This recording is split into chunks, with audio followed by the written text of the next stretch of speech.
Olá, pessoal, tudo bem? Vocês estão me ouvindo? Sim? Beleza, então. Bem-vindos a todos e a todas. A gente vai dar o início a mais um webinar Mobilidade Urbana em Rede, que é promovido pela Rede Brasileira por Cidades Justas, Sustentáveis e Democráticas, que é uma rede hoje composta por aproximadamente 40 movimentos em 40 cidades, que atuam na incidência em políticas públicas, geração de indicadores e educação cidadã, buscando promover cidades com mais qualidade de vida e sustentabilidade.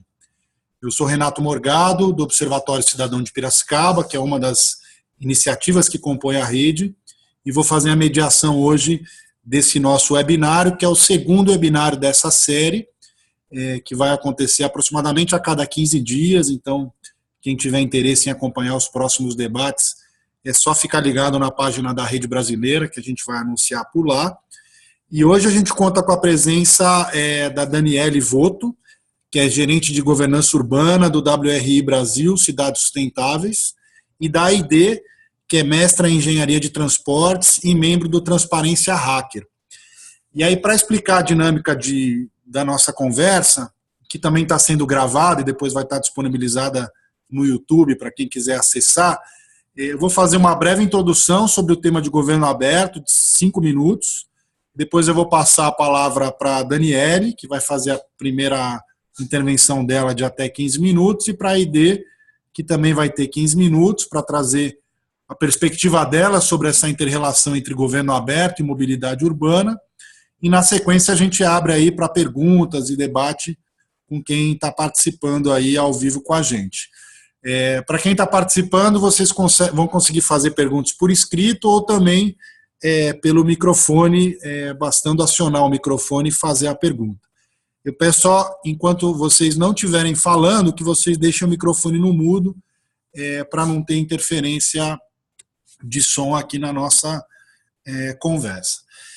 Bom, a gente escolheu esse tema de governo aberto como o segundo tema aí dos nossos webinários, porque a gente entende pela Rede Brasileira que para a gente de fato avançar em políticas de mobilidade urbana, né, políticas que de fato sejam sustentáveis, democráticas, inclusivas, essas políticas elas devem contar com intensa participação da sociedade, com integral transparência desde a sua etapa de formulação, implementação e avaliação.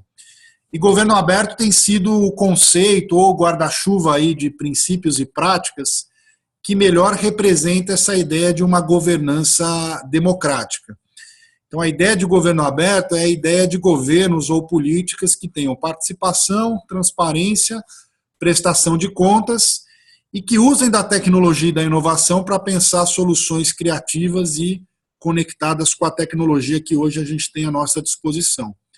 Então, o conceito de governo aberto, mais do que algo único, né, e algo específico, é um guarda-chuva de ideias, princípios e possibilidades de práticas que podem reinventar a forma que a gente pensa, implementa e avalia as políticas e as soluções para os problemas públicos, né?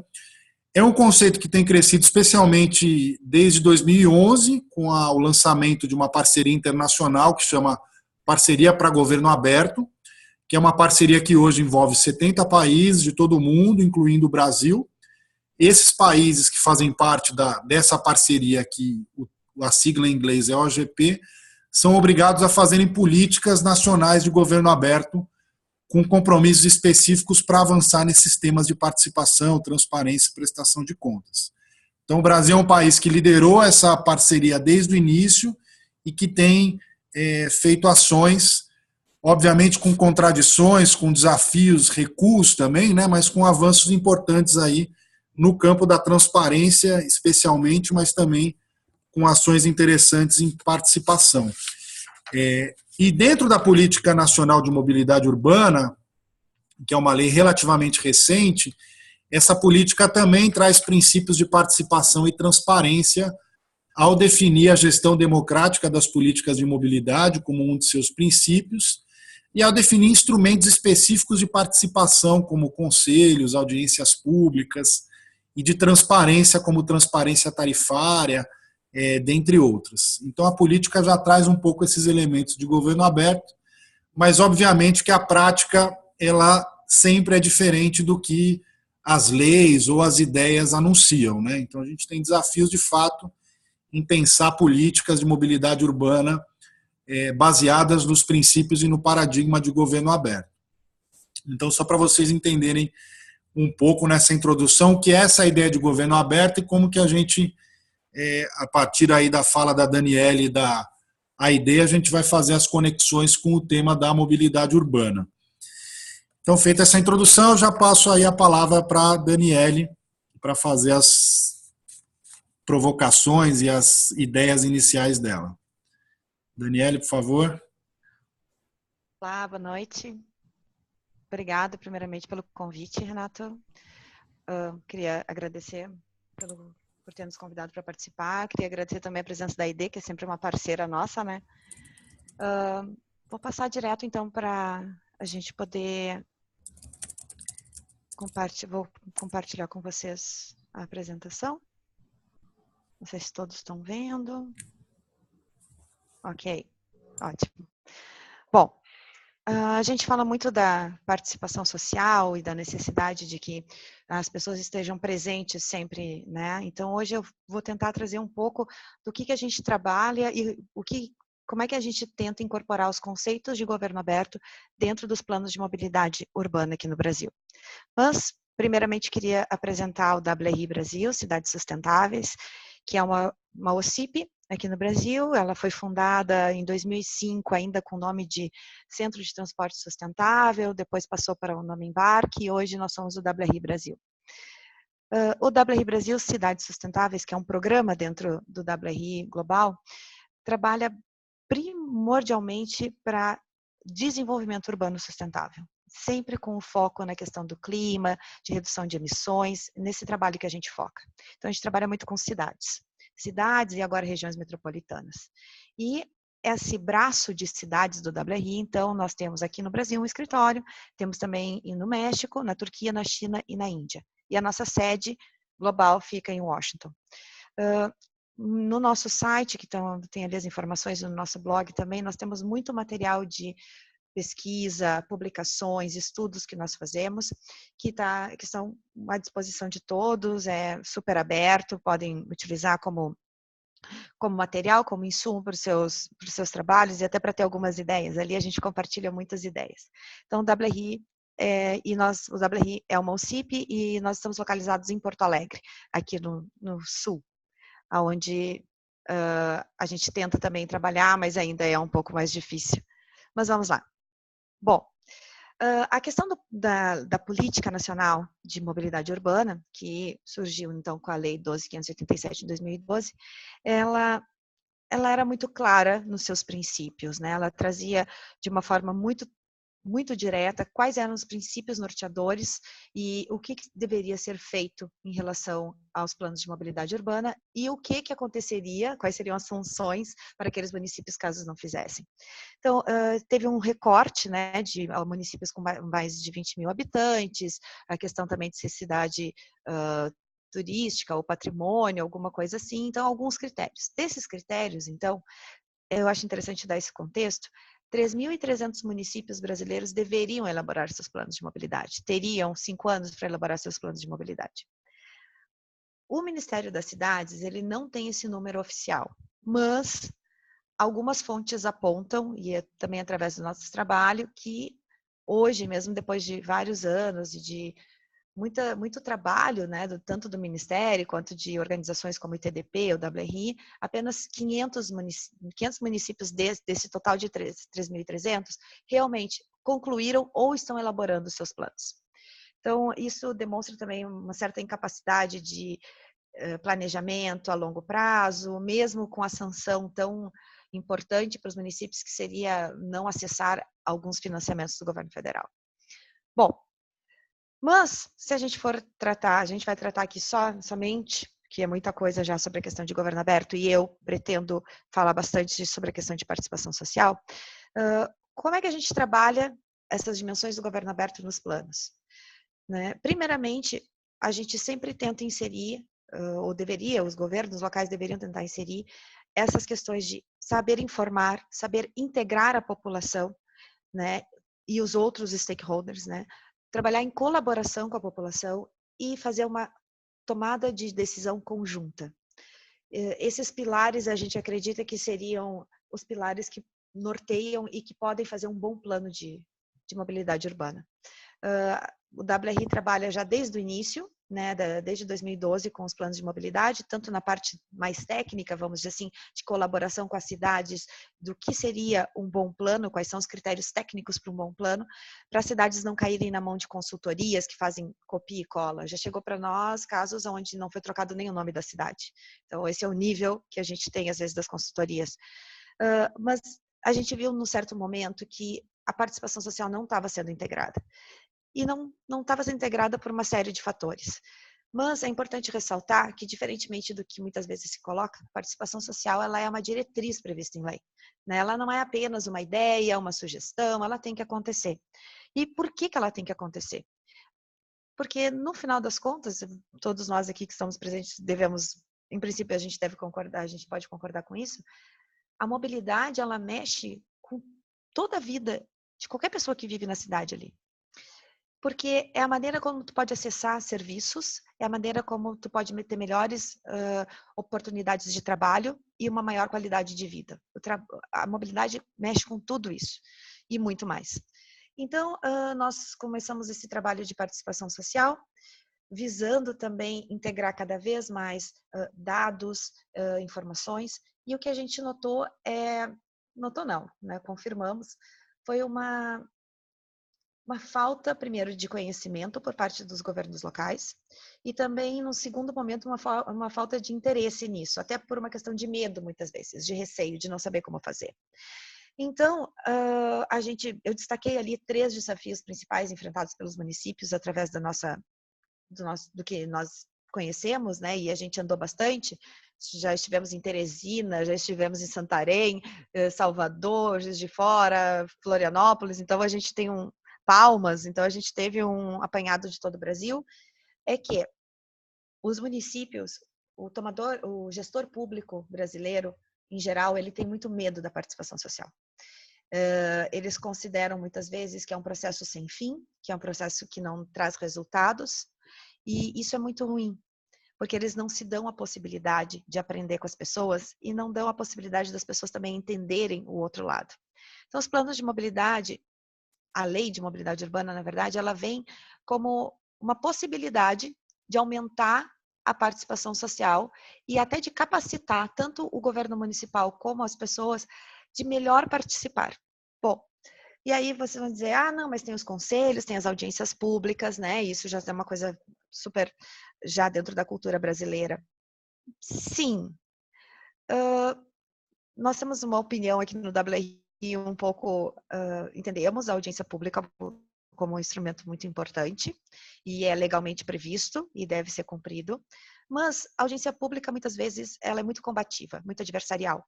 Então, para nós, sempre é melhor cumprir a legislação, obviamente, mas também ir um pouco além. E é nesse trabalho que a gente foca muito. É mostrar como é possível agregar mais valor à participação social e ao plano de mobilidade, o produto final do plano, se a gente realmente conseguir trazer para dentro a opinião, a sugestão, as ideias de quem vive a cidade no seu cotidiano. Então, muito além de fazer audiências públicas e participar de conselhos, porque conselhos também, muitas vezes as pessoas que participam de conselhos já são pessoas que elas já estão naquela vida política, né? São pessoas que já fazem parte da vida política. Mas abrir para que o cidadão comum, como a gente costuma dizer, possa participar.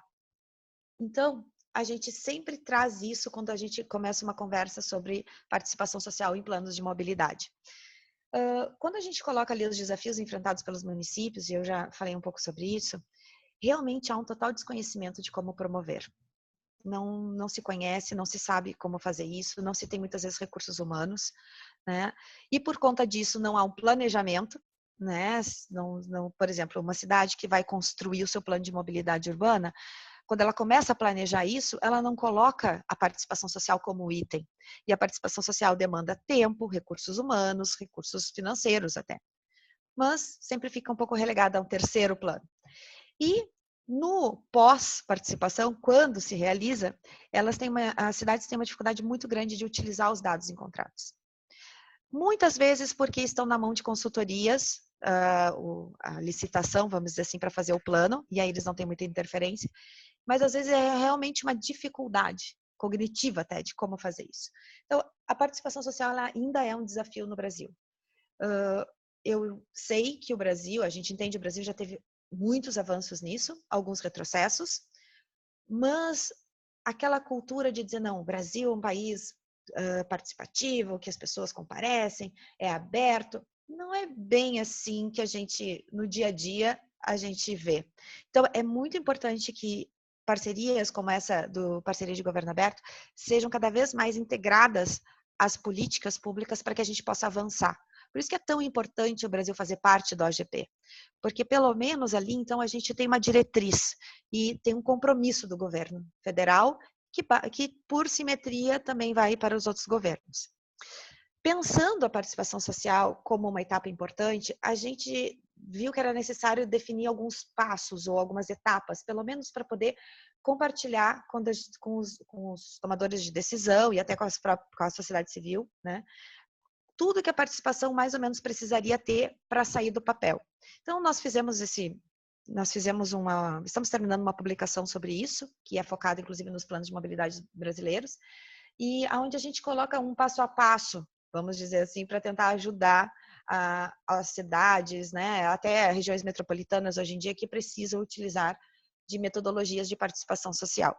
Mas, de novo, é complicado o convencimento, mas depois que isso é feito, depois que a coisa acontece, que se faz a participação social, a gente vê que é muito interessante ver a mudança até no tom de voz, até no jeito de falar com as pessoas, do tomador de decisão, dos servidores públicos que estão juntos ali. Então, é interessante ver isso e até o retorno das pessoas também.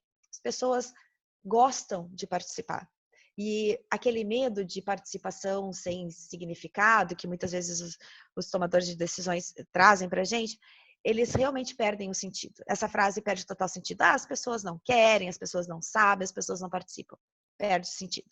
É você abrir um espaço que seja interessante, que seja seguro para as pessoas falarem, que elas se sintam confortáveis. É só o que precisa. E aí as pessoas simplesmente pulam dentro daquele bote e se consegue fazer um bom trabalho. Bom, a gente tem alguns exemplos de casos de sucesso na participação social nos planos de mobilidade pelo Brasil. Infelizmente, não são muitos. Aqui essa lista ela não é exaustiva, existiriam outras cidades para a gente colocar. Mas o importante ressaltar é que construir uma política pública de qualidade sem ter, vamos dizer assim, o usuário final dessa política pública, que é o cidadão, que é a pessoa que vai usar o transporte no dia a dia, é absolutamente inócuo, né? Não tem sentido você construir uma política pública de mobilidade urbana sem ouvir as pessoas. Então, essa região metropolitana de Florianópolis e essas outras cidades, elas conseguiram ver isso. E elas, inclusive, mais do que ver e fazer, promover participação social, eu coloquei esses exemplos porque tiveram uma efetividade. Mudanças ocorreram nos planos de mobilidade que estavam sendo escritos por conta da participação social. E também mudanças ocorreram na opinião das pessoas ou em dogmas que as pessoas tinham em questão de mobilidade da sua cidade. Foi conseguido provar que aquilo não era, por exemplo, financeiramente viável, né? E acabou-se um dogma dentro da cidade. Principalmente Florianópolis é um exemplo interessante, porque em Florianópolis, toda vez que se começava a discutir a mobilidade, era a questão do transporte fluvial, né? Barcas, catamarãs, coisas assim. E, enfim, foi feito um estudo, então, de viabilidade, já que se falava tanto disso, e se provou que, na verdade, era inviável, tanto em termos de demanda, não existia demanda para catamarãs, né, como também inviável em termos financeiros, econômicos, não havia possibilidade, tinha que dar um grande subsídio. E aquilo deixou de ser um problema, né? Então foi sanado. Isso é importante por quê? Porque as pessoas daí vêm também, conhecem um pouco da realidade.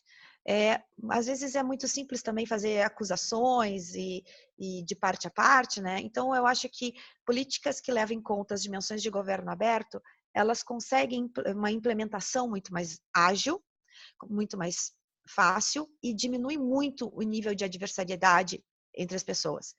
Só que tem o segundo passo, né? Que é o monitoramento da implementação desse plano, que em muitos casos, principalmente nesses que eu apontei aqui, que a gente está vivendo agora. Como tirar do papel e fazer isso acontecer. Aqui também se tem um pedaço muito importante que deve ser utilizado pela população. E a gente vê que isso ainda não está bem definido, como poderia ser feito, de que maneira isso seria melhor feito. Nós temos alguns casos, por exemplo, Joinville é um caso que realmente está saindo do papel e com um olhar muito grande da população, foi constituído um fórum, eles têm um conselho de mobilidade para a implementação do plano especificamente. Então, existem algumas nuances já acontecendo, mas o monitoramento é fundamental para que esse plano não vire um plano de gaveta. E só quem vai monitorar, só não, mas o principal interessado que vai monitorar isso é a população, é o cidadão, são as organizações. Eu acredito que na parte de monitoramento do plano, as organizações têm um papel fundamental, porque elas ali conseguem realmente fazer uma pressão política muito forte. Se o plano estiver claro, de acordo com os princípios básicos da mobilidade sustentável. Então, o trabalho de monitoramento ainda está um pouco fraco em relação aos planos de mobilidade. Não se tem ainda locais ou lugares de debate muito bem estabelecidos para isso, pelo menos nas cidades com as quais a gente trabalha e no monitoramento que a gente faz junto com o Ministério das Cidades. Falando assim, eu queria agradecer muito, né, a oportunidade, dizer que tanto no nosso site como por e-mail, o WRI está super à disposição, e deixar uma mensagem de que a gente precisa ter muita consistência na questão da participação, precisa ter sempre os conceitos repensados e sublinhar esses conceitos todo momento, não só para o tomador de decisão, mas também para a sociedade civil, e possibilitar formas criativas de participação social. Porque só o assembleísmo, só audiências públicas ou somente conselhos, eles não vão dar conta e não dão conta do debate que precisa ser feito. Não dão conta da na mudança de cultura e na mudança até de comportamento das pessoas. Porque, por exemplo, a lei de mobilidade urbana, ela é bastante, eu diria, bastante inovadora, quando ela inverte a pirâmide, quando ela trabalha isso. Mas a gente precisa também ser inovador na forma da participação. Então, eu agradeço muito a oportunidade e passo a palavra de volta para o Renato. Legal, Daniele, super obrigado aí pela sua primeira intervenção. Eu sei que a ID vai trazer elementos de transparência, mas eu queria pegar esse gancho que você trouxe muito forte na sua fala, né? Ao mesmo tempo a importância da participação, mas a necessidade da gente reinventar os meios e os instrumentos, né? Para a ID comentar um pouquinho no final da fala dela sobre como ela entende os limites aí, as possibilidades da participação pela internet, né? Já que, óbvio que não resolve tudo, mas traz alguns elementos para as limitações que a Daniele trouxe, né? Como o fato de geralmente em conselhos serem as mesmas comunidades que participam, o fato de às vezes custar, né? A participação de fato ela demanda recursos financeiros e a internet pode diminuir o custo da participação, né? Então já parte do princípio que a internet, né? As tecnologias não respondem toda a demanda de participação, mas queria que a ID comentasse um pouquinho como ela enxerga essa possibilidade de usar a tecnologia para participar dos debates e das políticas de mobilidade, para além do que ela já vai trazer para a gente aí, que ela preparou na apresentação dela. Com você, ID. Boa noite, vocês estão me ouvindo? Beleza. Eu vou começar, na realidade, de conceitos, como eu não sei exatamente qual era o público, então eu vou passar por alguns conceitos que eu acho que eles compõem todo um ecossistema da transparência, do governo aberto, da participação popular. E aí eu vou lá no final fechar com mobilidade, aí eu entro nessa questão em algum momento da tecnologia, tá, Renato? Deixa eu ver se... Vamos lá, compartilhar as telas aqui. Vamos ver se eu consigo. Opa, peraí, voltar. Share, tá. Todo mundo vendo? Ainda não apareceu a ideia. Tente de novo, por favor. Então tá, peraí. Share. Agora foi. Então, beleza. Me apresentar rapidinho. Meu nome é Aide. Eu sou da Transparência Hacker, que não é exatamente uma entidade, ONG ou CIP, nada disso. Transparência Hacker é uma coisa muito maluca, mas que funciona muito bem. E aí já vou até falar um pouco, né, já alguma coisa sobre inovação na participação, porque a T-Hacker, a gente apelida carinhosamente de T-Hacker, é uma lista de e-mails. Basicamente é isso. A gente não tem... né, tem um CNPJ que é do Laboratório Hacker, que a gente faz algumas coisas, mas a lista mesmo, onde a gente se articula, é a boa e velha lista de e-mails que nasceu em 2009, e eu entrei na Transparência Hacker em 2010, e aí a gente vai se articulando por lá e pelo Brasil de maneira autônoma, de maneira que a gente não fica lá discutindo muito a maneira, se a gente vai chamar qual ismo que a gente vai dar o nome, sabe? Se é anarquismo, não interessa, a gente vai lá e faz as coisas e compartilha e a gente afina ideias por lá. Eu também sou conselheira do município de São Paulo, então, em alguns momentos, eu vou trazer um pouco da minha experiência no Conselho Participativo e também, né, tenho o prazer de dividir com a Dani aí a participação lá no Fórum de Gestão Compartilhada, dentro do contexto do governo aberto, especificamente no município de São Paulo. Então, obrigada, Renato, pelo convite, obrigada, Dani, por estar aí, né, para a gente fazer esse bate-papo junto. E vou começar falando um pouquinho sobre o que transparência não é, na minha opinião. A gente fica falando sobre o que é, e às vezes eu acho importante falar sobre o que ela não é. Transparência não é só abrir as contas, né? É também abrir as contas, mas as pessoas, né, e principalmente alguns governos, assim, eu já faço, eu sou super transparente, eu tenho as contas abertas. Ter as contas abertas é a obrigação, né? Mas transparência, o que dá credibilidade, o que vem junto com o conceito de accountability, que vem junto aí, a transparência é um elemento necessário para a gente garantir aí o conceito mais amplo de accountability. Um elemento é a abertura de contas, mas isso não é sinônimo, tá? Transparência não é pôr um PDF na internet, não interessa qual do que estamos falando, de conta, de documento, de ofício, de qualquer coisa, de qualquer informação. PDF na internet é um inferno, óbvio que é melhor do que nada, mas eu acho que a gente já está no momento de passar do melhor do que nada. Então, PDF na internet não é uma boa política, tá? Isso é um inferno para quem quer tratar dados, isso é um inferno para quem quer achar coisas, os PDFs não são indexáveis, é muito ruim, então precisamos avançar sobre a era do PDF.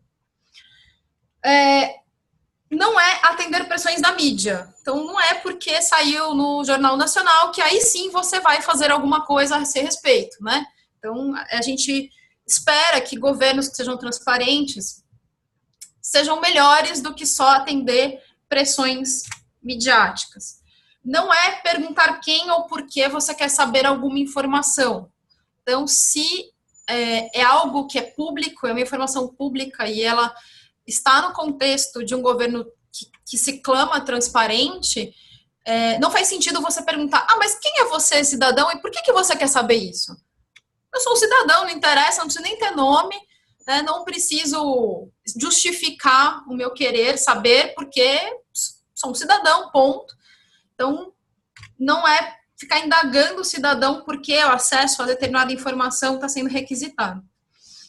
Não é para punir servidores públicos, né? Então, aí, voltando um pouco no contexto que a Dani colocou,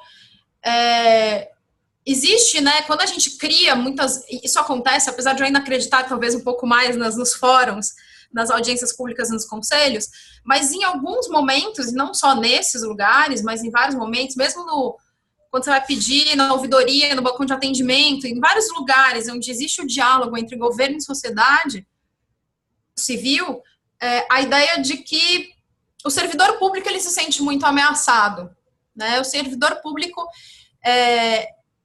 ele se sente responsabilizado ou culpado, ou, enfim. Então, acho que a gente também, isso na Transparência Hacker eu aprendi muito, que o cara que está atendendo, a pessoa que está atendendo, o funcionário público que está atendendo, ele está lá atendendo, ele está fazendo o trabalho dele. E se não tem uma informação, se não tem um sistema claro e transparente, é porque não existe uma política, né? Então, muitos servidores públicos são bastante reativos aos diálogos, porque não existem diretrizes que deem respaldo a esses servidores, né? Recentemente, se vê várias vezes, saiu não sei o que no Diário Oficial, não, foi o funcionário lá que publicou indevidamente. Gente, não foi o funcionário, né? Não existe isso, né? Você tem diretrizes e aí o funcionário ele fica muito exposto, porque não existe uma cultura política que dê respaldo, que dê um arcabouço para que o funcionário se sinta à vontade, os servidores se sintam à vontade para trabalhar nesse diálogo de uma forma construtiva, né? Todas as vezes que a gente, pela Transparência Hacker, conseguiu quebrar a barreira da animosidade, então, sei lá, a gente tem diálogo com a Câmara dos Deputados para ver os dados de votação, diálogo com a Câmara Municipal de São Paulo, com vários outros órgãos, a Assembleia de Minas, enfim, e a gente consegue quebrar a animosidade e os servidores conseguem enxergar a gente como críticos construtivos, ou seja, a partir da nossa crítica o trabalho deles melhora, aí a gente consegue mais transparência também. Então, acho que isso é uma coisa bem interessante de pontuar. E, por fim, transparência não é foco no resultado. E aí isso pode soar muito estranho, né? Porque a gente quer resultado, né? Foco no resultado é o buzzword linda. Mas o que a gente coloca muito quanto à apresentação de dados, a apresentação da transparência, não é sair bonito na foto, né? Não é aquela coisa para aparecer, ou se eu tenho uma base de dados, se eu tenho algumas informações, óbvio que tem que haver uma hombridade do poder público, tem que haver uma honestidade na publicização, mas não precisa ser perfeito, porque o que acontece? Muitas vezes se fala, não, mas não tem aquilo pronto, então eu não vou publicar. Então, o resultado acaba sendo uma desculpa para você nunca abrir. Então, talvez o foco no processo seja mais importante do que o foco no resultado. Tá? E nesse sentido, voltando ainda falando de transparência, falar um pouquinho das tipologias, acho que talvez as pessoas já tenham ouvido falar, a gente tem que a gente atualmente tem sido o estado da arte da transparência que eu tenho visto no Brasil, é bastante focado na transparência passiva, ou seja, eu vou lá, faço pedido via Lei de Acesso à Informação, carinhosamente apelidada de lá, e o poder público me fornece ou não, muitas vezes fornece sim, os dados.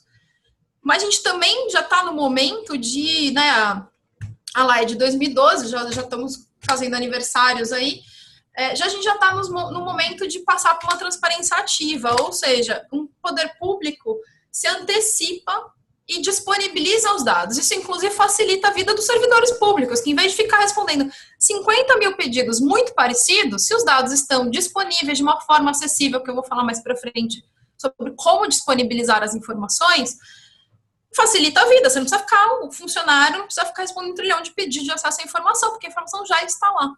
Então, talvez um trabalho, um esforço em organizar a informação, em fazer estudos, em publicizar as coisas, em ser transparente ativamente, é muito melhor do ponto de vista de criar um retrabalho, de criar uma carga adicional de trabalho num sistema na máquina pública, né? Se você organizar para fazer isso ativamente, no final das contas, você vai gastar, mais eficiente, você vai gastar menos trabalho, menos HH, para ser né, para conseguir implementar, de fato, transparência pública.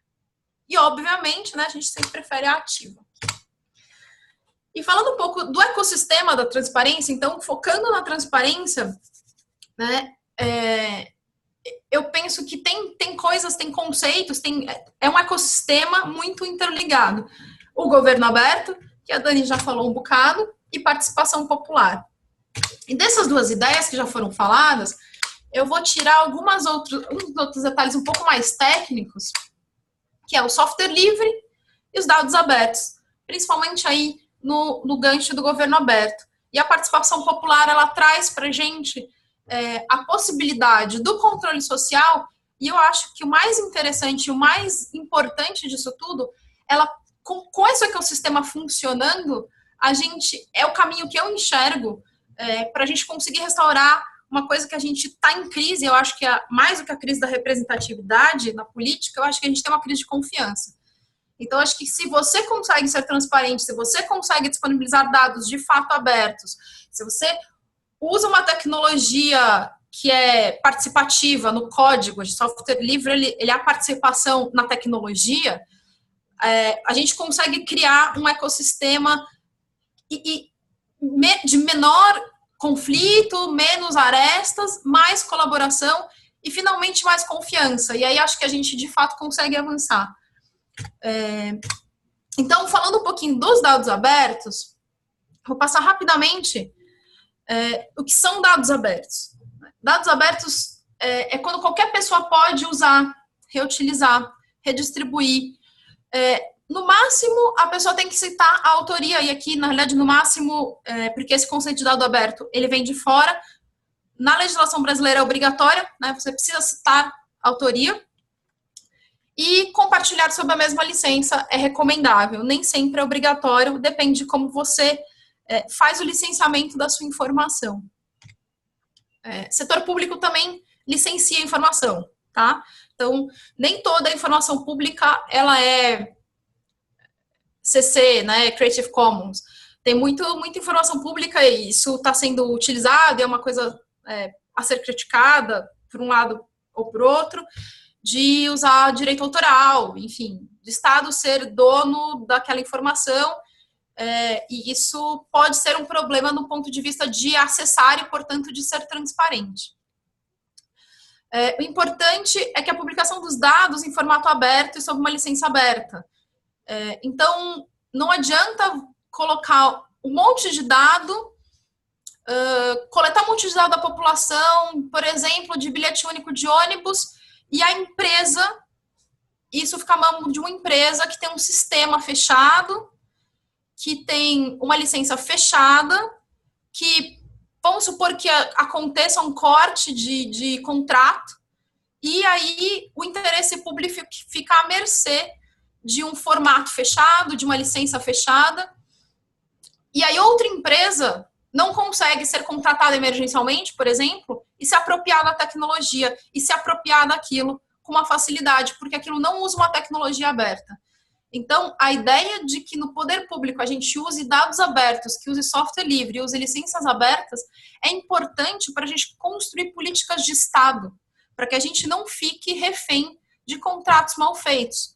Então, isso é uma coisa que eu acho, do ponto de vista da tecnologia, é muito importante para a gente conseguir, de fato, implementar coisas, quando a gente fala de inovação, e sair do âmbito do abstrato, ai, que legal, a inovação e tal, para ir lá, na hora que você faz toda essa inovação e tal, mas aonde você coloca a coisa? Como que isso materializa na vida real? Como que passa isso de uma gestão para outra? Como que a gente faz com que a política, mesmo que haja boa vontade, consiga... havendo boa vontade, que ela consiga se manter ao longo das gestões, ao longo de um funcionário que passa para outro departamento e assim sucessivamente. A gente da Terracker, a gente se importa muito com a prática, sabe? A gente quer saber, é importante as diretrizes, a gente faz a discussão das diretrizes, mas a gente não vive de diretriz, porque as pessoas na ponta, o que muitas vezes emperra as coisas de acontecerem é que elas não conseguem acontecer na ponta. Falando um pouquinho dos princípios dos dados abertos, eles vão ser completos, primários. Primário significa dado bruto. Dado agregado, dado trabalhado, é importante para as pessoas? É proibido para o poder público? Claro que não, eles trazem informação. Mas o dado agregado, o dado interpretado, é sempre uma interpretação. Se a gente quer ser transparente, a gente tem que dar acesso ao dado bruto. Eles têm que ser atuais. Por quê? Porque para propiciar controle social, você tem que dar condição da pessoa incidir sobre a política pública a tempo, proximamente. Então, se for um dado de 20 anos atrás, é interessante, você faz uma tendência histórica, mas e aí? O que muda do ponto de vista do futuro, né? Eles devem ser acessíveis, processáveis por máquina e de acesso não discriminatório. Acessíveis entra na questão lá que eu falei das licenças, de as coisas serem abertas de fato, né? Acessíveis também do ponto de vista de acessibilidade, então pessoas com deficiência visual, se está na internet, é um site acessível, porque também não adianta nada. Então, assim, acessibilidade é para ser entendida em toda a sua plenitude da palavra. Processável por máquina, por quê? Porque a gente já está numa era de uma quantidade tão gigante de dados que ficar deixando PDF na internet não serve para nada, exceto para falar que você publicou dado. Entendeu? Então, publica em forma que você consiga ler com um computador, que coloca lá, você coloca o link, ou você faz um web service, ou você faz alguma outra forma, uma API, e bebe esses dados, e aí a gente consegue fazer alguma coisa com eles, porque com PDF não dá para fazer nada.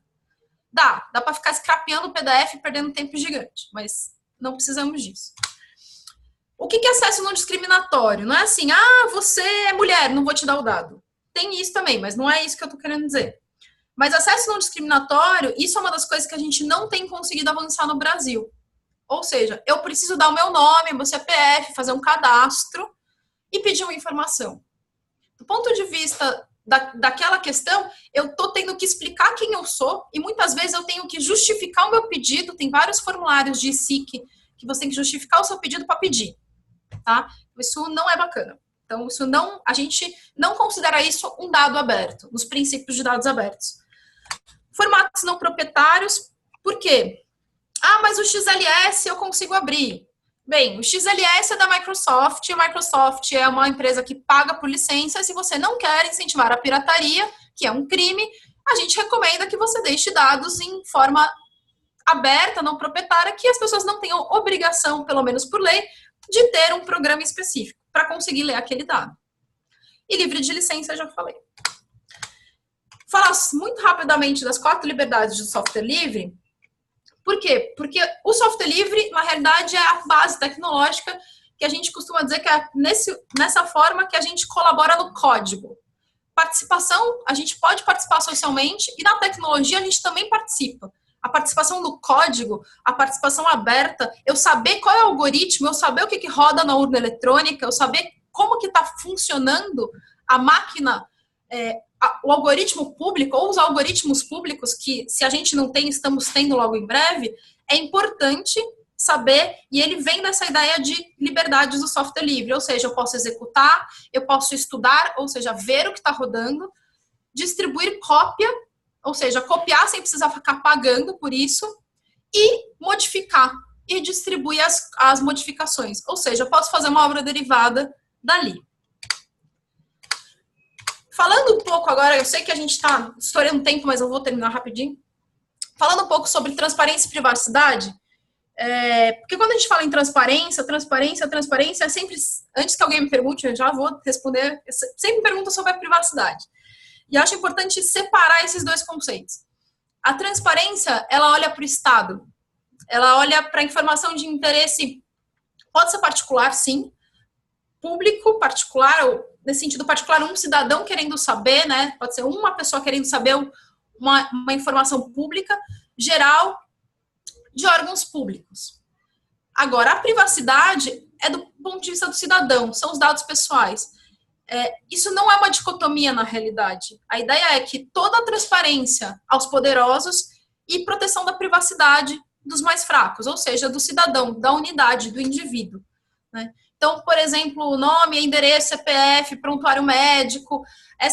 Existe uma discussão não tão forte no Brasil, que a gente tem o SUS, mas, por exemplo, nos Estados Unidos, os prontuários médicos serem apropriados por empresas e isso fazer isso balizar quanto que você vai pagar de seguro-saúde. Então, assim, isso o prontuário médico passa a não ser mais seu, não ser um dado privado seu, porque empresas podem ter acesso, bancos podem ter acesso. Essa é uma discussão que eu acho que a gente, às vezes, passa muito batido por ela, e ela é extremamente importante, tá?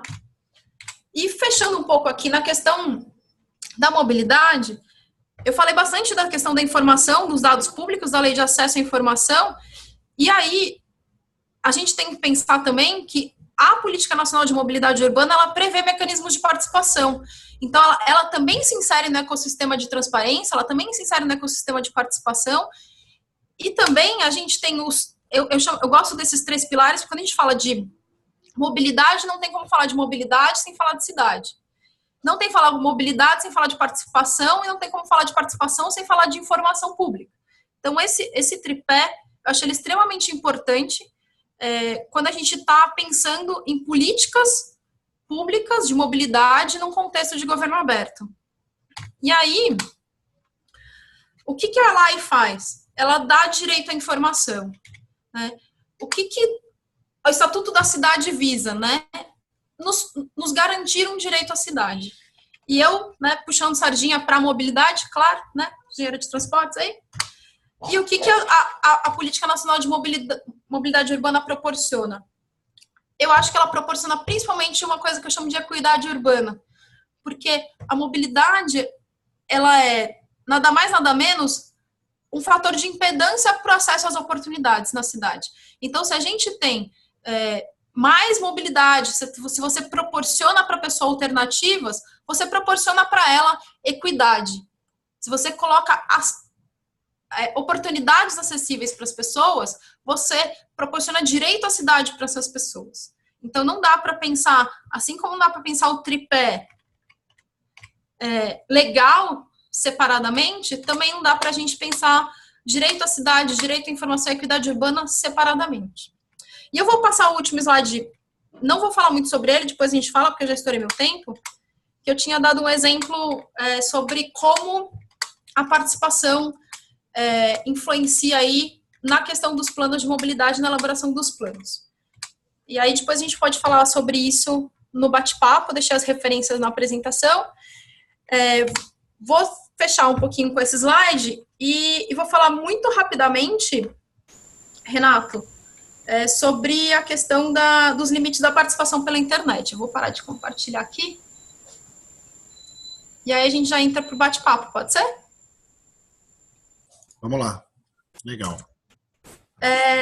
Então, voltou para mim? Voltou. Falando um pouquinho dos limites da participação, eu acho assim, eu concordo com a grande vantagem que a gente tem da questão da acessibilidade de custo, quando você pensa em poder público tentando promover a participação. Mas eu lembro de, sei lá, quando estava pela Transparência Hacker, lá em Brasília, numa mesa, e a gente estava discutindo participação, e a gente bateu muito na tecla que não virou, que foi o Plano Nacional de Banda Larga. Então, sei lá, a gente vai no Capão Redondo, em São Paulo, que é uma área bem coberta por internet, etc. E não adianta você ter 4G, porque funciona no ED, entendeu? A pessoa não vai conseguir estar nesse webinar conosco, aqui em São Paulo, num lugar que, teoricamente, tem uma boa infraestrutura.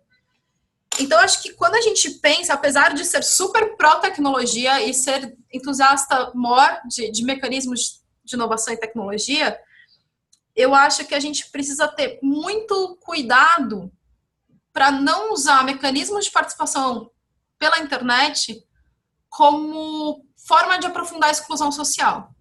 Eu acho que esse é um porém que a gente precisa ter muito, muito, muito cuidado e olhar com muito cuidado.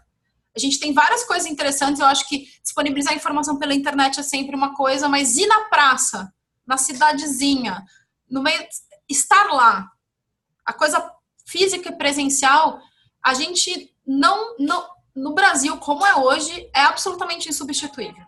Essa é a minha opinião. Legal, Aide, obrigado. Eu quero fazer só uma pergunta para vocês duas, enquanto isso, quem está participando, peço para se preparar com as suas perguntas aí, ou por escrito, já pode colocar no chat, ou se prepara para fazer pelo microfone, tentando ligar as duas apresentações, né? A Daniele falou bastante de participação, e você, Aiden, focou na questão da transparência.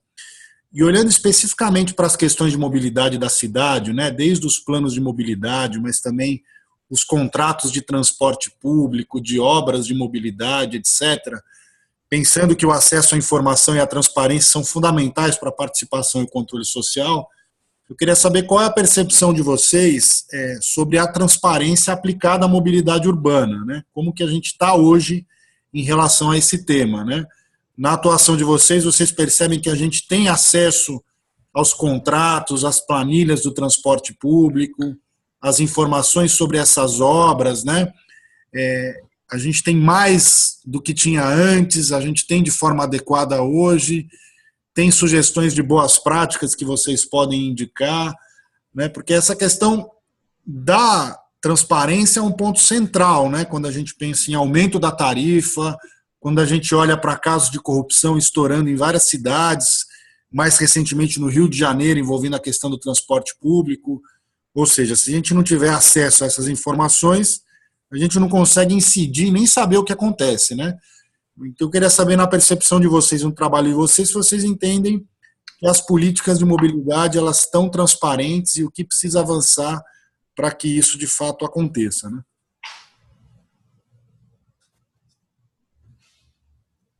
Pode começar, Dani. Tá, beleza. Bom, da nossa experiência aqui no WRI em relação aos contratos, a questão de obras, esse tipo de coisa, eu acho que ainda existe um grande caminho. Mas antes de falar disso, eu gostaria de dizer que eu concordo muito com o que a Aide falou agora, com tudo que ela falou, obviamente, né? Mas essa questão da participação online, realmente a gente tem que cuidar um pouco isso para realmente não se tornar um instrumento de exclusão social. Como ela bem falou, há lugares como na própria megalópolis de São Paulo em que as pessoas não vão ter acesso. A participação online, ela é um complemento ainda no Brasil. Em muitos lugares ainda é assim, né? E provavelmente nada vai conseguir substituir o presencial 100%.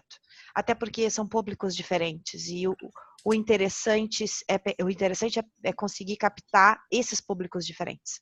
Né, o público que responde pela internet, o público que precisa ir na praça, como ela disse, ou ir nas reuniões, ir nas oficinas e participar. Então, é nesse sentido que eu só queria frisar que eu acredito que é muito importante a participação online, é o que pode, de repente, até chamar novos atores para dentro da vida política da cidade, mas ele precisa também trabalhar a questão presencial. Não, uma coisa não pode substituir, não tem como substituir a outra, em princípio. Bom, mas voltando para a questão da transparência nos contratos, nas obras, a gente realmente tem um longo caminho pela frente, principalmente na questão dos contratos no âmbito do transporte. Não se tem isso aberto, é muito complicado e muitas vezes, uma coisa que a Aide falou que é absolutamente correto, quando se pede para ter esse olhar, pelo menos para olhar como é que foi feito o contrato, para a gente poder ter uma ideia de como pode melhor trabalhar ou até apoiar alguma ação, nossa, se tem um medo terrível de que isso, na verdade, seja usado para fazer alguma denúncia, alguma coisa. Então, no Brasil, ainda se tem muito a coisa pública como coisa pessoal, como a res pública não, esse conceito ainda está muito fragilizado no Brasil. Então, a coisa pública, o contrato público, a informação que deveria ser publicizada muito normalmente, ela é escondida. Muitas vezes, quando você vai atrás dessa informação, mesmo sendo uma organização, não sendo só pessoa física, mas como organização, você não tem acesso. Muito por medo, né? O gestor público às vezes tem muito medo, e até o servidor público que está ali na ponta, ele tem receio de te passar alguma informação. E claro, também há casos de que não querem passar informação por outros motivos, que depois estouram, né, que a gente fica sabendo. Mas é incrível como não há transparência nessa questão. Não há, e por exemplo, a questão das tarifas. né, a caixa preta, como a gente chama, da questão das tarifas, aonde a gente não consegue realmente visualizar quais são os itens que fazem parte daquela tabela que compõe as tarifas nas cidades. Essa é outra caixa preta que não se comenta bastante, mas que não se faz nada a respeito, né? E aí fica um jogo de empurra-empurra. De um lado, a população, as organizações dizendo que a tarifa está muito alta, do outro lado, os transportadores, as empresas dizendo, não, mas é o preço justo porque está na tabela. Sim, mas cadê a tabela? Né? Vamos discutir essa tabela abertamente. Vamos botar essa tabela em cima da mesa e vamos ver quais são os itens e como é que faz e como é que não faz. Então, é um assunto delicado, transparência no Brasil, muito delicado. Mas eu acredito que muito porque os governos ainda acham que são proprietários e não servidores. Quando a gente conseguir mudar isso um pouco, a gente vai ter uma maior transparência. É mais ou menos por aí o nosso pensamento por aqui.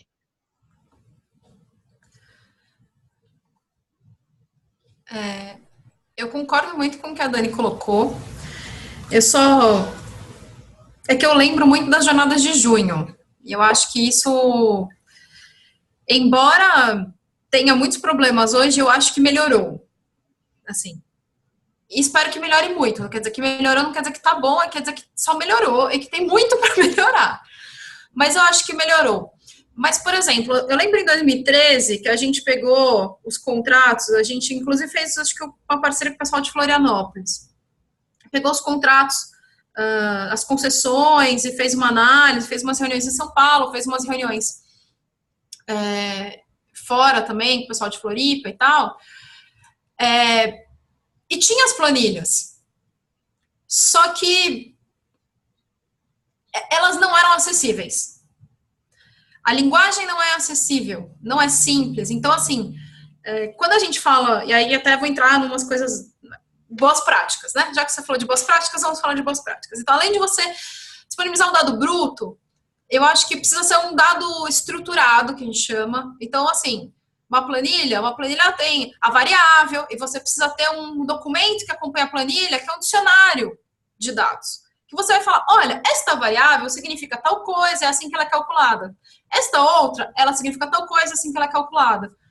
Porque senão, não adianta só você disponibilizar o dado. Você precisa o pool do dado aberto, ele é um pouquinho mais ele precisa ser um pouco mais robusto do que uma planilha. Né? Até, não é, dado aberto é uma coisa um pouco maior. Então, por exemplo, você tem um catálogo das bases de dados. Talvez você não tenha todas as bases de dados lá, mas se você tiver um dicionário das quais as bases que o município tem, os municípios não sabem. E assim, eu vejo que tem, por um lado, uma má vontade, mas por outro lado, tem uma desorganização gigantesca, que os municípios sequer sabem o que eles têm de informação. Portanto, eles não sabem, portanto, não está organizada, quanto mais para você disponibilizar para alguém. Então, eu vejo que o Estado brasileiro, ele foi feito para ser uma caixa preta.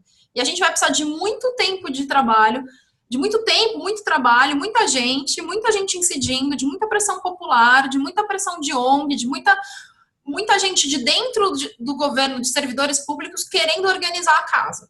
Não vai ser simples, porque é muita coisa, e aí acho que tem coisas assim. Então, por exemplo, eu trabalho com os dados da OAD do metrô de São Paulo. Os dados da OAD do metrô de São Paulo são organizados, bonitinhos, tem um dicionário de dados. Se você pede, ele é disponível na internet, etc.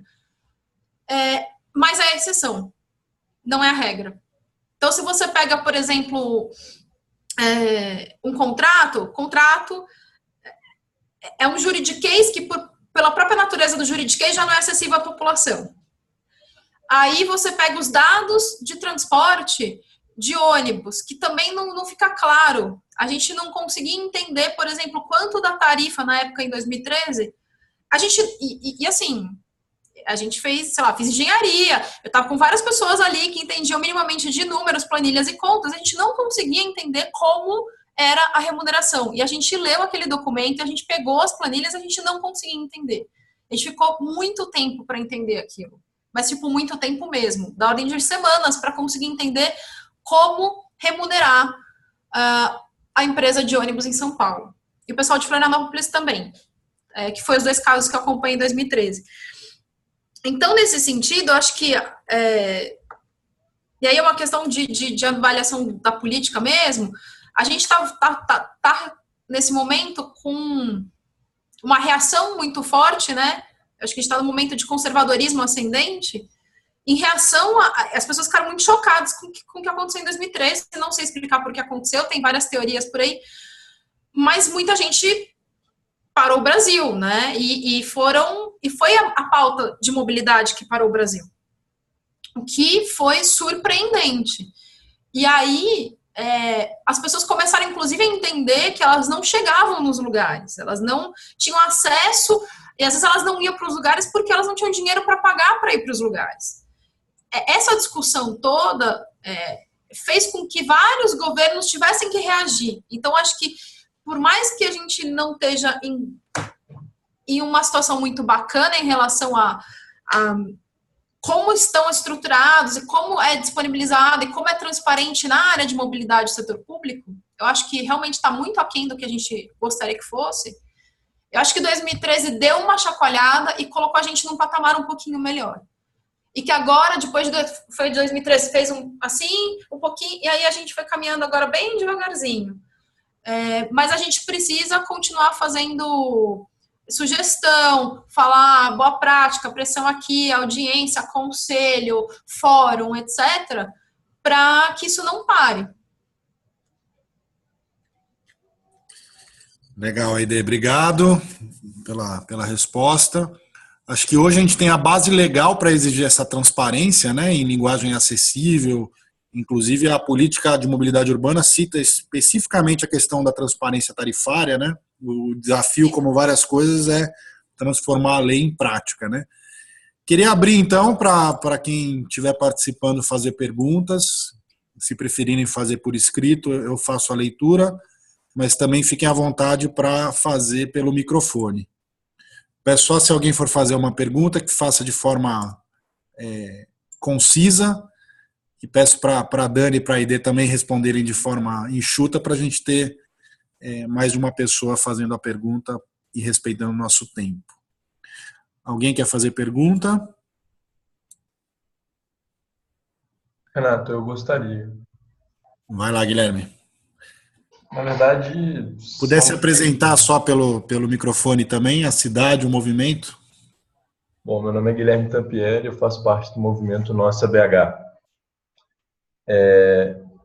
Obrigado pela participação de vocês, cada uma aí na sua área se sente mais confortável, foi interessantíssimo ouvir isso tudo, e eu queria entender das duas, talvez da Dani num primeiro momento, se ela tem algum conhecimento de conselhos de mobilidade urbana hoje em dia que são deliberativos, e se sim, qual que é o arranjo institucional que esses conselhos foram instituídos? Porque não é tão simples, né? Você não vai dizer de um dia para o outro, agora o conselho é deliberativo, vai deliberar sobre o quê? Então, isso é uma pergunta.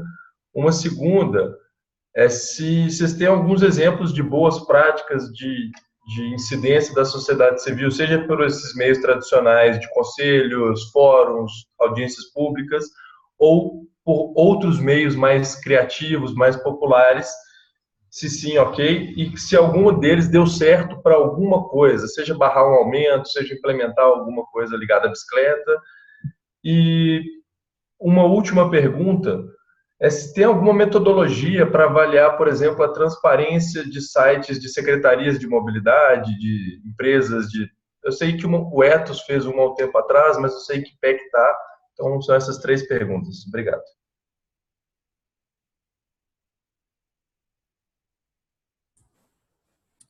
Valeu, Guilherme. Quem pode começar, Daniele?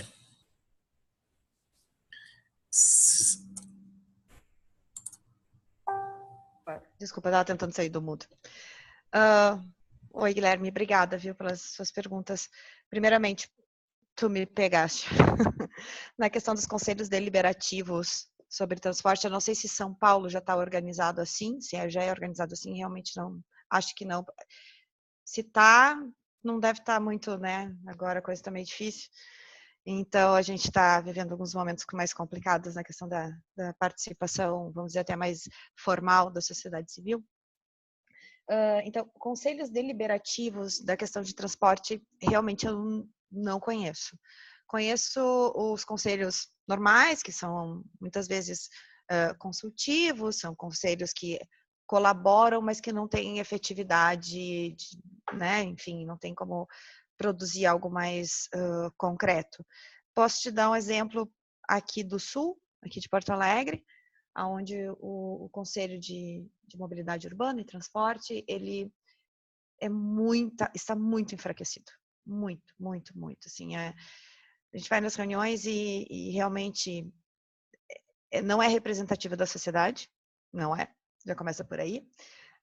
Ninguém sabe quando acontecem as escolhas, as eleições, nada. Assim como vários outros conselhos. Eu acho que conselhos são coisas super importantes que a gente não está sabendo, pelo menos aqui no Sul, a gente não está sabendo trabalhar muito bem. Então, a gente está perdendo uma oportunidade de participar. Então, eu realmente não conheço. Conselhos deliberativos. Boas práticas na questão de participação que tiveram efetividade. Como eu mostrei ali, o Planos, que foi o primeiro plano metropolitano de mobilidade sustentável, ele foi um plano que, bom, eu tenho realmente um carinho especial por ele, que ele está saindo do papel agora. Ele foi um plano feito assim durante 2 anos com muita participação social. E foi interessante que várias das questões colocadas ali pela sociedade civil, elas tiveram sim uma reverberação no final, no produto final apresentado como o plano de mobilidade para a região metropolitana. Então, por exemplo, aconteceram coisas dentro dessa organização do Planos, aonde uma cidade, a cidade de São José, que não é uma cidade tão pequena assim, eles se deram conta que não havia nenhum conselho de mobilidade, nem de transporte, nem nenhum fórum de planejamento urbano da cidade. Eles se deram conta entre eles ali, nas reuniões, e eles formaram um fórum de planejamento urbano, que se reúne até hoje. E são pessoas da comunidade, não eram pessoas ligadas a partidos ou a movimentos sociais especificamente, né? E eles realmente conseguiram, aí os ciclistas se juntaram muito ao Planos também e conseguiram algumas mudanças efetivas mudando um pouco do que estava sendo planejado para ter no plano de mobilidade da região metropolitana e possibilitar um novo olhar. Então, a mobilidade, o Planos, que até o site, se vocês quiserem olhar, é planos.com.br, ele tem dado algumas boas práticas para nós. E Joinville.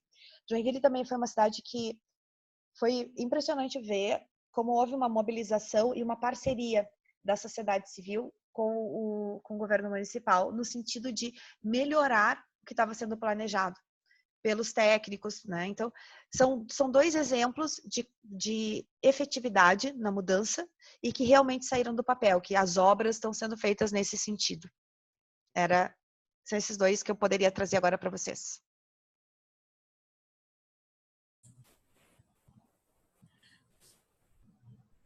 Obrigado, Dani. A ideia, quer complementar? Então, aqui em São Paulo, eu coloquei lá no chat, a gente também não é deliberativo, eu também não tenho conhecimento de nenhum conselho que seja deliberativo. E aí, eu estou tentando achar aqui o nome a gente fez um projeto junto com o Ethos, chamado Cidade Transparente, que na realidade ele nasceu de um outro projeto do Ethos especificamente, que era para avaliação das obras da Copa, né, para fazer um sistema ali de controle social em relação aos gastos da Copa. No Cidade Transparente tinha gente de várias organizações, a gente estava pela Terracker, mas tinha gente, por exemplo, de Campinas, de vários, da Associação de servidores públicos, tinha gente de vários lugares, e foi feito, não sei se está sendo atualizado, porque na realidade precisa de gente para ficar mantendo, porque qual que era a ideia daquela metodologia? Eu acho que é uma metodologia muito boa. A gente fechou um pool de indicadores de transparência, por isso que chamava Cidade Transparente, a gente elegeu as capitais, se não me engano, as capitais, as cidades mais populosas do Brasil. E cada um, na realidade, fez a avaliação, cada um das entidades fez uma avaliação, entrava no site, via se tinha estava disponível XYZ, tinha um checklist que a gente tinha que ir preenchendo. Não era apenas uma pessoa que preenchia, acho que eram 2 ou 3 pessoas, depois a gente tirava a média entre a gente.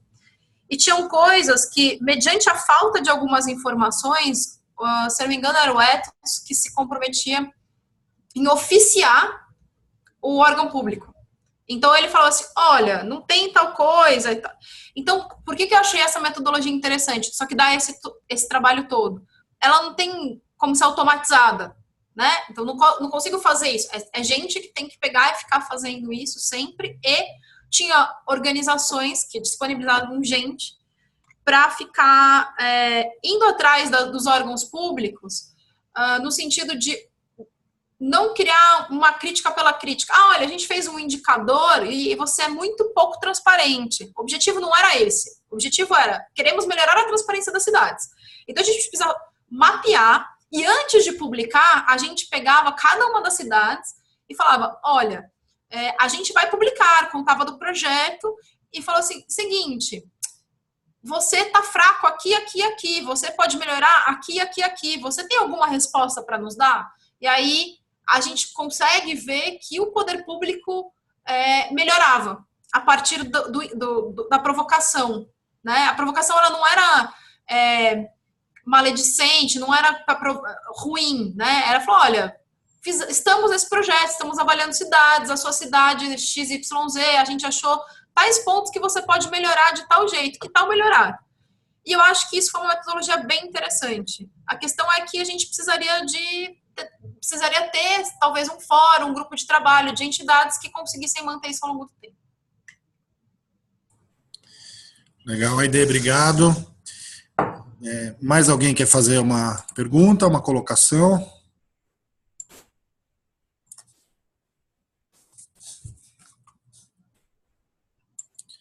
Se alguém quiser, precisa tirar o microfone do mudo.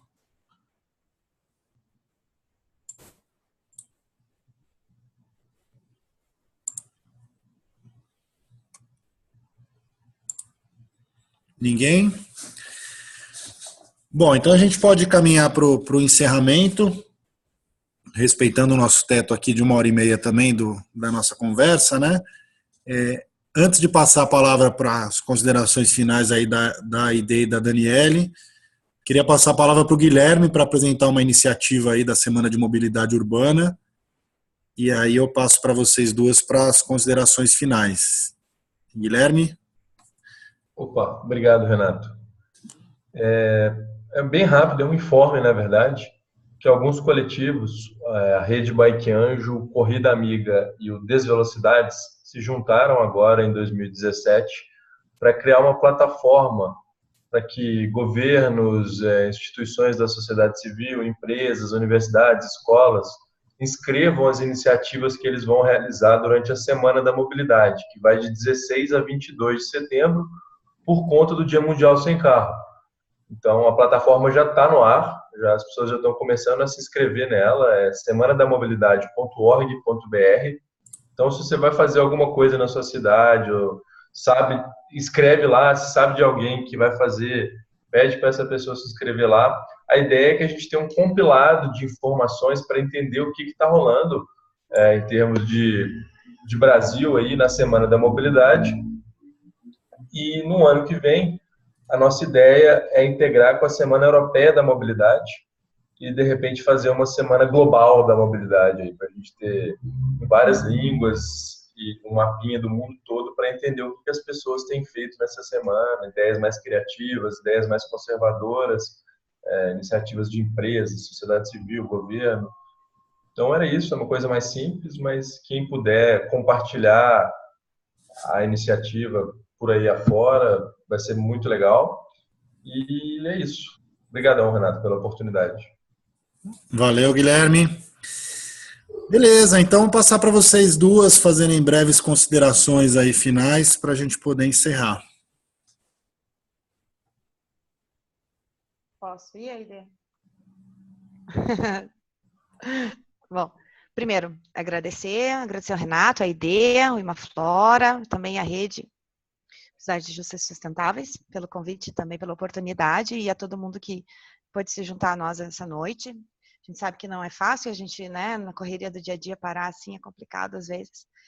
Bom, como considerações finais, que eu gostaria de dizer que a gente não pode perder a fé de que a gente vai conseguir melhorar um pouco a mobilidade urbana do Brasil e que a gente tem que ter como norte que a participação pela participação, ela não tem um fim em si mesma, né? A participação ela é muito mais, ela é um empoderamento do cidadão, é quando o cidadão se sente parte de algo maior. E ele deve se sentir, ele deve fazer parte disso sempre.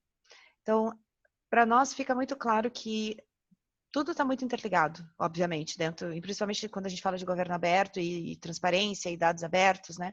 E participação social e como atingir todos esses objetivos que não são fáceis. É só através da colaboração, e não só da colaboração do governo com a sociedade civil, mas até entre as organizações, né? Entre Transparência Hacker, o ITDP, o Imaflora, o WRI, todas essas organizações juntas também podem ajudar muito para que a gente alcance os objetivos. E então, queria deixar de novo meu agradecimento, desejar uma boa noite a todos e passar para a ID. Obrigada. Boa noite, gente. Eu queria agradecer pelo convite, por a gente conseguir compartilhar esse momento. Espero ter contribuído com alguma informação que eventualmente vocês já não soubessem antes. Ter evangelizado algumas pessoas nos dados abertos e na necessidade de participação, e que apesar, e deixar uma mensagem aí de um pouco de otimismo também, né? Quando eu falei de 2013, acho que também, por mais que a gente tenha muita crítica, por mais que a gente tenha uma visão do que precisa melhorar e aponta muitas falhas, e a gente sabe que a gente tem um histórico, um governo que muitas vezes não ajuda e tudo mais, eu acho que retomando 2013, ou retomando vários outros pequenos momentos, né, que 2013 é uma coisa nacional e eu sei que tem pessoas de vários estados aí, então vai marcar, mas se eu fosse, tem coisas em São Paulo para dizer, tem coisas de Porto Alegre para falar, de pequenas conquistas locais, porque eu acho que se a gente coloca em perspectiva histórica, eu acho que a gente está melhorando sim, e colocando isso no contexto da mobilidade,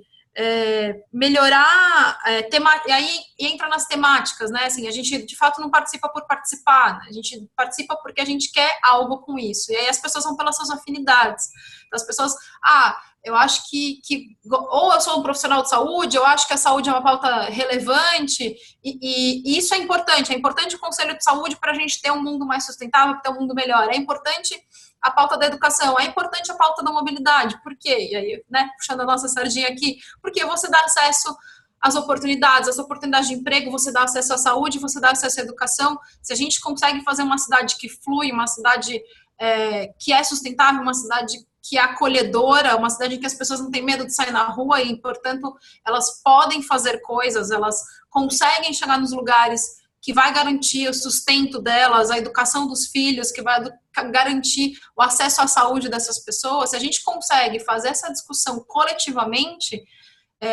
e é isso, a participação é fundamental, a transparência do poder público é indispensável, se a gente consegue esse tipo de discussão na mobilidade, eu acho que a gente consegue cidades muito melhores para o futuro. E eu acho que, colocando em perspectiva, eu acho que a gente está avançando. Acho que a gente está avançando devagar, mas acho que a gente está avançando. Então, coloco aqui à disposição da gente continuar nessa luta junto. E agradecer. Boa noite, gente. Beleza, muito obrigado, Aide e Dani. Ótimas reflexões e pontos aí que vocês trouxeram.